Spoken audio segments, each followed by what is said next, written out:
Lo que veremos a continuación es el libro básico de una de las escuelas de inversión más importante en el mundo, la inversión en valor. Cuando la bolsa se pone de moda y todos son sabelotodos, este libro es visto como algo primitivo y anticuado. Cuando estamos en tiempos de depresión, las ideas de este libro son vistas como demasiado optimistas. Como todos los clásicos, es un libro que tienes que leer aunque no lo entiendas mucho. Las primeras veces que lo leas, enfócate solo en el escrito de Graham. No necesitas leer las notas de Jason Zweig porque estas lo hacen más largo de lo que en realidad es. No te dejes vencer por la flojera, es mejor que lo termines a que lo dejes a la mitad. Es un libro que todo el mundo te va a decir que ya leyó porque vio unos videos de YouTube o porque fue una revisión literaria como esta. La realidad es que pocos realmente le dedican tiempo a leerlo.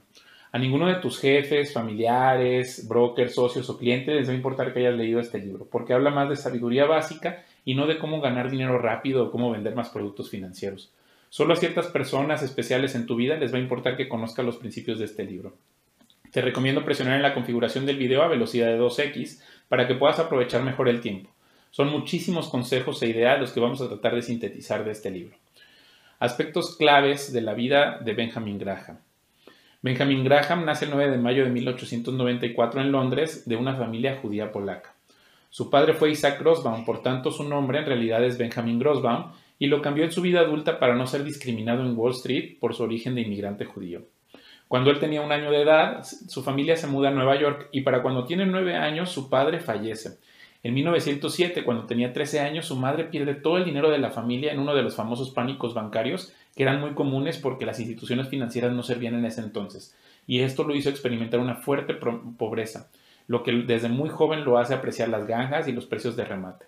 A los 20 años se gradúa gracias a una beca de la Universidad de Columbia y le ofrecen un trabajo dando clases de griego, filosofía, inglés y matemáticas, pero él prefiere trabajar como broker en una firma de corredores de bolsa. Pero esto no era bien visto porque era de especulación. A los 26 años se vuelve socio de esta firma y a los 29 funda su propia firma donde opera y se vuelve muy famoso porque a los 33 años se involucra en una operación que tiene que ver con los Rockefeller. A los 34 comienza a dar clases de inversiones en Colombia y a los 35 pierde una gran cantidad de su patrimonio por el crack de 1929, lo que lo hace reflexionar mucho acerca de la disciplina de las inversiones. Luego escribe este libro que se llama Security Analysis y le empieza a dar muchas revisiones. En 1949, a los 55 años, escribe El inversor inteligente. Por esa edad llega Warren Buffett a tomar clases con él en Colombia. Buffett se une a trabajar con él en su firma y cuando él habla con él para retirarse, Buffett decide no hacerse cargo de la empresa y cierran la empresa. Graham fallece en 1978 a los 82 años. El primer concepto de Graham es distinguir inversión de especulación, para que no confundas lo que es invertir con las prácticas comunes o los clichés que tenemos acerca de Wall Street. Básicamente, para que una operación sea considerada como inversión inteligente, debe contener 3 elementos. Que hayas usado tu razón de una forma consistente y profunda para estudiar tu prospecto, usando principios sólidos de negocios. Que tu operación deliberadamente tenga una protección o un margen de seguridad contra el riesgo de pérdidas excesivas. Y que estés esperando un retorno adecuado y no un retorno descabellado. En la opinión de Graham, si tu operación no cumple con estos 3 elementos, lo que estás haciendo es llevando a cabo una operación de especulación con tu capital. Aprende a distinguir las reglas del juego en las que estás jugando. No pienses que estás invirtiendo o buscando valor cuando en realidad estás especulando con la esperanza de que alguien más sea el último en comprar más caro que tú eso.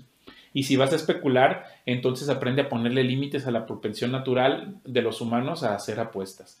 Una de mis frases favoritas de este libro es que Graham explica cómo es que el inversor inteligente en realidad depende de un buen carácter más que de un buen cerebro, porque muchas veces lo que necesitas es un pensamiento independiente para no ser arrastrado por las masas o la opinión de los demás. Muchas veces, por temas de envidia o al compararte con otros o por codicia, un inversor puede perder de vista el objetivo general de la disciplina de la inversión, que es que tu calidad de vida sea mejor con el paso de los años. No siempre se trata del rendimiento que logras, sino qué tanto tu inversión supera la inflación y a las tasas de interés. Si la inflación fluctúa, también lo van a hacer las tasas de interés y las acciones de las empresas. En el segundo capítulo, Graham hace una reflexión acerca de los efectos de la inflación en la calidad de vida de las personas. El estudio que hace es una joya del análisis macroeconómico. Graham realiza un recorrido de los efectos de la inflación en el mercado estadounidense. Una de las grandes enseñanzas de este análisis es que siempre vale la pena estudiar el pasado, pero quizá la mejor conclusión es que resultará imposible e inútil tratar de predecir lo que ocurrirá en el futuro.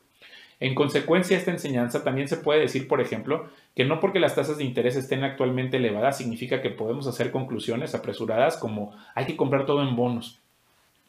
El capítulo 3 también es impresionante en cuanto a la sustancia en su enfoque de negocios. Para Graham, los precios de las acciones dependen principalmente de los siguientes factores: el crecimiento real de los ingresos y los dividendos de las empresas, el crecimiento general de los precios en la economía o la inflación, el crecimiento general del apetito del público inversor y el ruido que hay alrededor de las noticias de los negocios. El mensaje central es que aunque hagas un gran estudio del pasado, nadie, ni siquiera Warren Buffett, puede predecir el futuro, por lo que aunque el pasado se repite, no debes depender solo de los históricos cuando mires hacia el futuro. Y de lo único que vas a estar seguro acerca de predecir el futuro es que te vas a equivocar. A mí me gusta ponerlo de esta manera. Imagínate un alumno que siempre saca 100 durante toda su carrera. Muy probablemente sacará 100 el próximo examen, pero eso no garantiza que el próximo año que egrese va a encontrar un buen trabajo, porque todo está cambiando hacia el futuro. Dicho de otra manera, si un negocio está dando buenos rendimientos hoy, ¿eso es garantía de que en el futuro también dará buenos rendimientos? Mientras más entusiasta estés acerca del mercado en el largo plazo, lo más seguro es que te vas a equivocar en el corto plazo. Esto quiere decir que en momentos cuando todo parece muy seguro, una crisis siempre podría sorprenderte. Por lo que en la opinión de Graham, no siempre es una muy buena idea pedir prestado para comprar valores. Por eso la clave está en que desarrolles un carácter humilde respecto a tus habilidades de predecir el futuro. Esto es muy difícil de desarrollar cuando eres joven, porque estás lleno de vida y a lo mejor eres muy inteligente. En esta diapositiva me tomé la libertad de incluir una frase del arte de la guerra de Sun Tzu.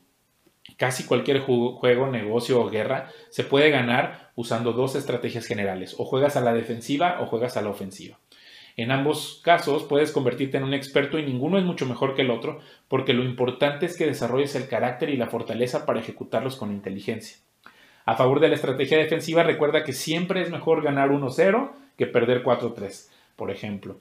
Este capítulo es esencial cuando tratas de pensar en qué estrategia se acomoda mejor a tu personalidad.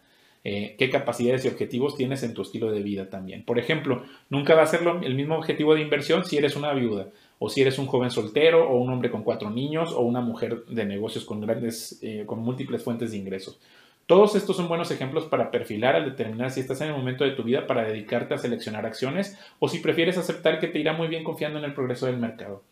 Recuerda que es muy difícil ganarle al mercado general, por lo que es una estrategia lógica simplemente mantenerte en el mercado en piloto automático.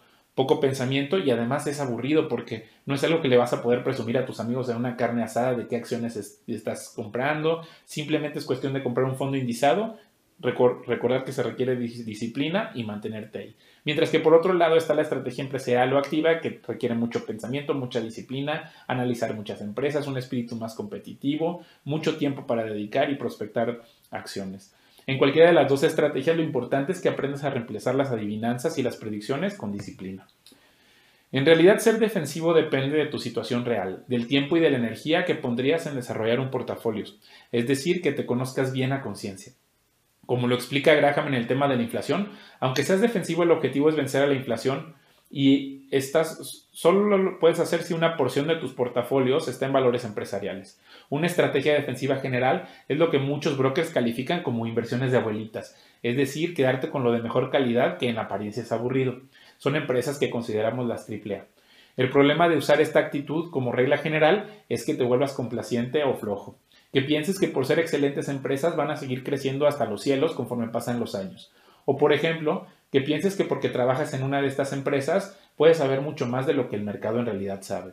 El mantra del inversor defensivo debería ser: no sé y no me importa, I don't mind and I don't care, y mantenerte en tu estrategia de comprar una cantidad fija del fondo mes con mes a pesar de las fluctuaciones, en lugar de estar cambiando de opinión semana por semana. Recuerda también que cuando se escribió este libro no estaban los fondos indizados de bajo costo anual como los de Vanguard. Esto hace que la decisión de mantenerse defensivo sea todavía más automática que la propuesta en este capítulo. El capítulo 6 explora las situaciones indeseables si decides actuar como un inversor empresarial. Para Graham no existen los inversores de corto plazo, sino que es esencial que tengas un enfoque a largo plazo en cualquier inversión. A cualquier posición deberás estar dispuesto a mantenerte en ella por varios meses. Lo que haces es tan importante como lo que dejas de hacer. El consejo central aquí es: escoge solo los juegos que sí dominas. Así que evita a acciones preferentes de alto rendimiento, porque aunque prometen altos retornos, estos no están protegidos contra las pérdidas. Evita quedarte atrapado en círculos viciosos de comprar y vender acciones conforme fluctúa el mercado, y no te dejes atrapar por la tentación de las ofertas públicas iniciales, solo porque todo el mundo está emocionado por ellas. A mayor entusiasmo y locura, es más probable que el precio esté inflado en exceso y más probable que tu decisión esté basada en codicia y en emociones más que en la razón. Graham delimita 4 tácticas generales para el inversor activo o empresarial. Comprar en mercados deprimidos y vender en mercados eufóricos. Colocarte en valores empresariales de crecimiento, adquirir valores a precios de ganga o tomar ventaja de situaciones especiales. Por lo tanto, para Graham existen 3 grandes enfoques. O adquieres porciones de empresas grandes e impopulares que están atravesando por una temporada de adversidad por malas noticias. Adquieres gangas, cuyo precio sea alrededor de la mitad de su valor intrínseco, que en su visión es un valor en libros, o situaciones especiales en operaciones como fusiones, adquisiciones, desinversiones, bancarrotas o reestructuras. El problema de colocarte en prospectos extraordinarios es que son fáciles de reconocer y por lo general ya tienen un precio muy elevado por el mercado. Al principio del libro, Graham señala que tu peor adversario como inversor muchas veces es tu propia opinión.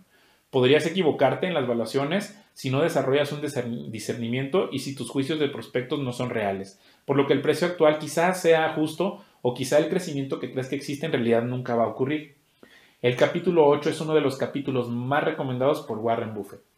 Graham delinea una metodología o un sistema para rebalancear tu portafolio de inversión conforme fluctúa el mercado para quienes deciden hacer una política clara entre bonos y valores empresariales.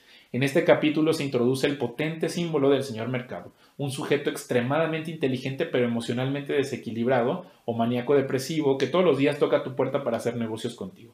Imagina que compraste un rancho de agave con $100,000 en este instante y haces cálculos de tus cosechas y empiezas a preparar la tierra y en este mismo instante llega el señor mercado y te ofrece $101,000 porque te dice que tu rancho lo tienes que vender ahora mismo. Luego en 3 meses viene y te dice $130,000 porque escuchó un rumor de escasez de agua del otro lado de la ciudad. Y tú apenas estás armando tu proyecto de 10 años. El señor mercado siempre va a estar ahí, ofreciéndote un precio por tu rancho. A veces va a ser un precio ridículamente barato, a veces es un precio ridículamente elevado. Pero esta figura es por la que ser defensivo tiene sentido. A veces el señor mercado paga demasiado por un valor cuando está eufórico y demasiado bajo cuando está asustado. Esta figura es central y de alguna manera aumenta la controversia con aquellos que proclaman que los mercados son perfectos. Además, el inversor que entiende este concepto con claridad puede desarrollar un pensamiento independiente, objetivo y crítico para hacer que el señor mercado se convierta en su sirviente, para tomar ventaja de los precios cuando le conviene e ignorar los precios cuando no le conviene.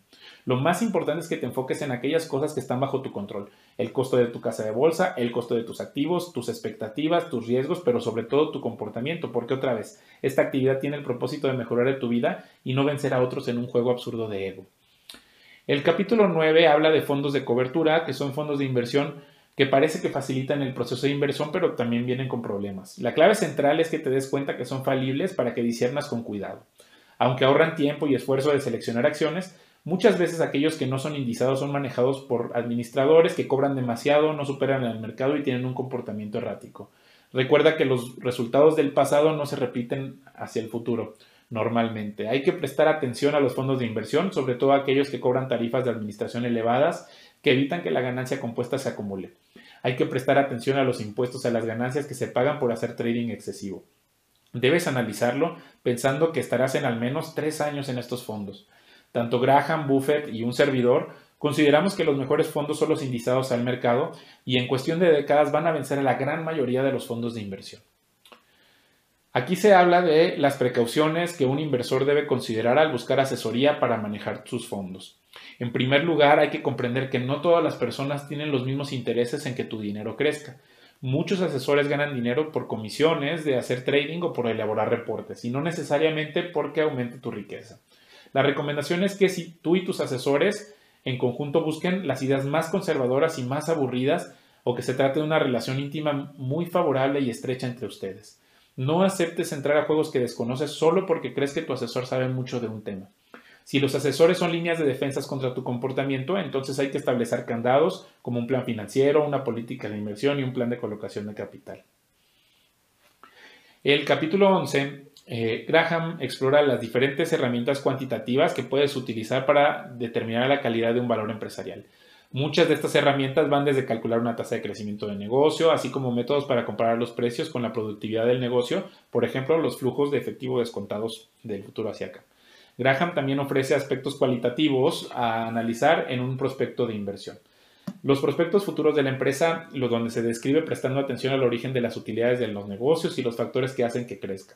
La calidad de la gerencia, si tiene integridad, la fortaleza financiera y su estructura de capital, si se produce más efectivo del que se consume, el registro de los pagos de los dividendos, en qué tasa actual se está haciendo estos pagos. Hay indicios que pueden decirte mucho acerca del comportamiento de una gerencia. Si son adquirientes compulsivos o que están creciendo orgánicamente. Si están endeudados hasta las narices o todo está financiado por el capital. Si hay empresas que crecen como si estuvieran haciendo un sprint, mientras hay otras que crecen como si estuvieran corriendo un maratón. En el capítulo 12, Graham trata de hacernos conscientes de las trampas y las sutilezas que algunas gerencias usan para beneficiarse a costo de los inversores, como la llamada contabilidad creativa. Por ejemplo, si analizas el modelo de negocios de los últimos 7 o 10 años, puedes eliminar el efecto de los costos y los cobros especiales. Desde reservas contables, clasificar mal los gastos de operación, entregar resultados pro forma con escenarios hipotéticos de lo bien que les iría si no hubieran tomado decisiones tontas. Algunas tácticas para descubrir las trampas de las gerencias deshonestas pueden ser desde leer los reportes de atrás hacia adelante, leer las notas de los estados financieros, poner atención en lo que la gerencia considera más importante cuando habla. En el capítulo 13, Graham te invita a reflexionar cómo él comparaba 4 situaciones de empresas que se encuentran juntas alfabéticamente en la lista, ¿no? Eltra Corp, Emerson Electric, Emery Air Freight, Enhart Corporation. En el capítulo 14 te va a brindar herramientas o parámetros para confeccionar un portafolio conservador y el tipo de parámetros que es bueno considerar para elaborar una tesis que cumpla con criterios de esta clasificación. El tamaño adecuado evitando las empresas pequeñitas, una condición financiera fuerte, estabilidad en las ganancias de última década, un dividendo histórico constante, una relación de precio por ganancia relativamente moderada de 15 veces. Considera que lo cualitativo en realidad es una predicción hacia el futuro, mientras lo cuantitativo es una protección hacia lo que puedes medir. Al final, la mejor herramienta para un inversor defensivo es el indizado de bajo costo como el de Vanguard que hemos dicho. El capítulo 15 te sugiere que para escoger acciones se debe hacer con profesionalismo y con constancia. La inmensa mayoría de los inversores puede tener mejores resultados con un fondo indizado que escogiendo acciones. Graham sugiere que si es de tu interés este terreno, entonces hagas pruebas al menos un año escogiendo y monitoreando para que no tengas que endeudarte. De forma que si al final del año terminas exhausto y con malos resultados, es mejor que adoptes una estrategia defensiva. Luego, si tuviste éxito, entonces solo toma el 10% de tu portafolio para escoger acciones mientras el resto lo pongas en un índice.